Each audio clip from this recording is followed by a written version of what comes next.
Good morning. It's time again for a video for me. It's been a while, as you have seen in the updates that I posted after Vietnam. I was quite sick with a sinus infection and a bronchitis, so I'm still recovering. The sinus infection is still not completely gone, but I can breathe again and not cough the entire time when I'm trying to talk. So I was like, oh, it's time for a chat again.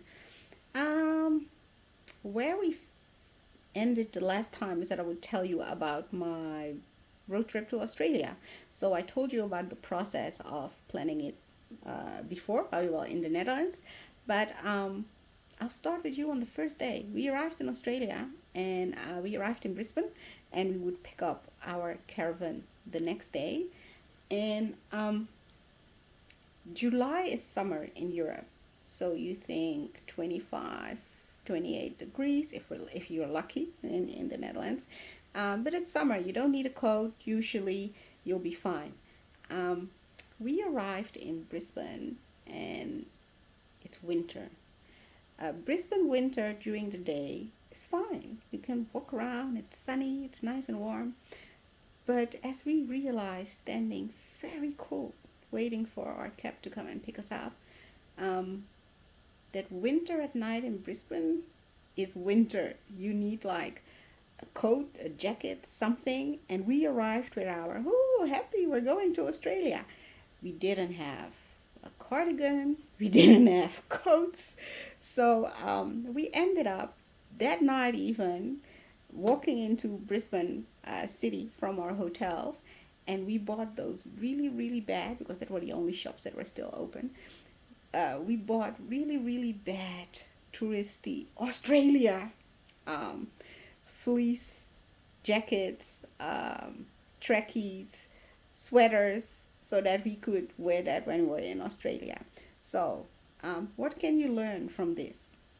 The seasons in Australia are different.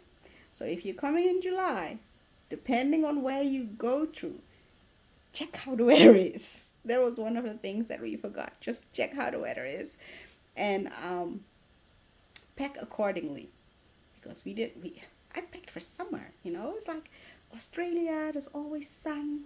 It's always warm. It's no winter in Australia. The second the sun is gone, you feel the chill, and especially if there's a little bit of wind, you feel it. So we arrived at night, and we stayed in a hotel not too far from the airport, because we had to go and pick up our caravan.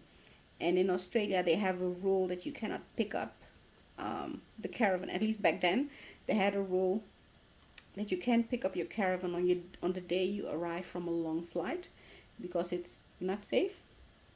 So we picked up our caravan the next day. We had a little camper van, a VW camper van, and we specifically decided on that VW camper van that have you can open up the flip in the top, so and then you have an extra sleeping spot there. And we specifically chose that one because we realized that in the city, it will be hard to get into the parking lots, in the parking garage, if you have a higher camper van. Because we looked at the bigger ones as well, but then with the bigger ones, everyone was telling us, yeah, you have problem parking in the bigger cities, or you need to park on the street, but then you only have 30 minutes parking.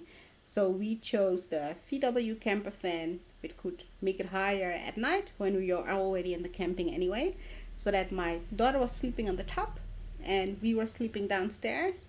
And the first day was actually, we were not campers. This was our first time camping. In Europe, we don't camp.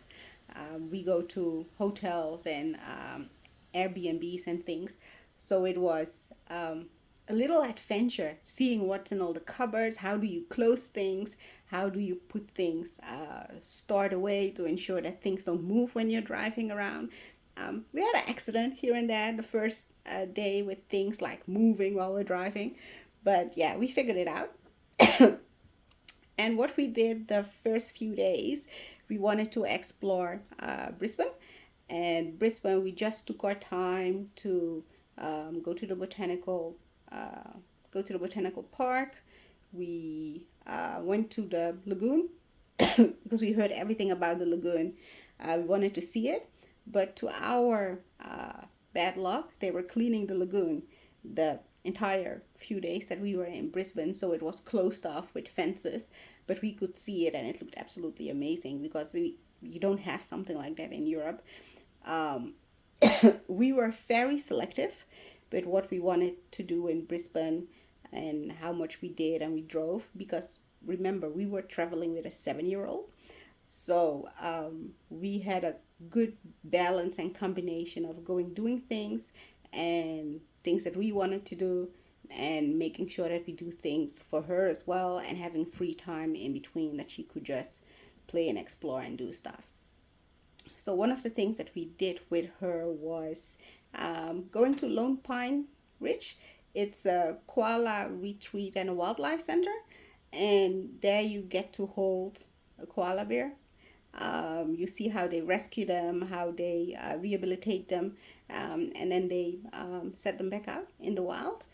The park also had kangaroos, and you could buy like little pebbles and feed them to the kangaroos. It was a little scary in the beginning because if you get, they look very furry and kind and fluffy, but if you get up close, they're really big, and their claws and their nails, they're really big, and they could hurt you if they want in a second. So they always tell you that if you see that a kangaroo is trying to move away in the park, if you're feeding them and they're trying to move away, don't block their way.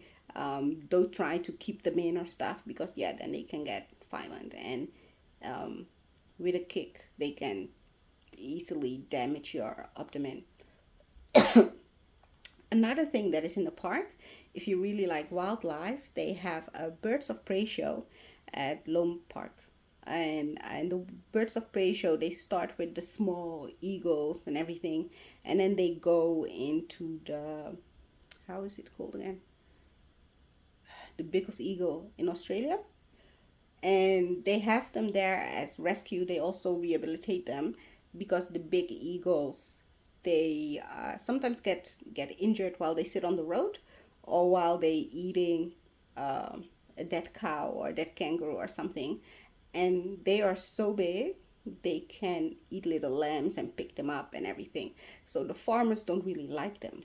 Farmers either try to shoot them or they try to hit them by car, and that's how they end up at Lone Pine, because they are a risk for their cattle and their sheep. Yeah, but it's fascinating because they are so big that you cannot comprehend it. One of them, because they fly them over every few times, one of them is so big that you could hear his wings while he was coming, and they tell everyone, you have to sit still, do not move, do not make any sudden movements, keep your hands down and everything. And then they call the big eagle, and he comes and flies over, and you see him in the distance and you just hear the sound of his wings. It's absolutely amazing to see. So if you have a chance to do that in Brisbane, definitely recommend that as well.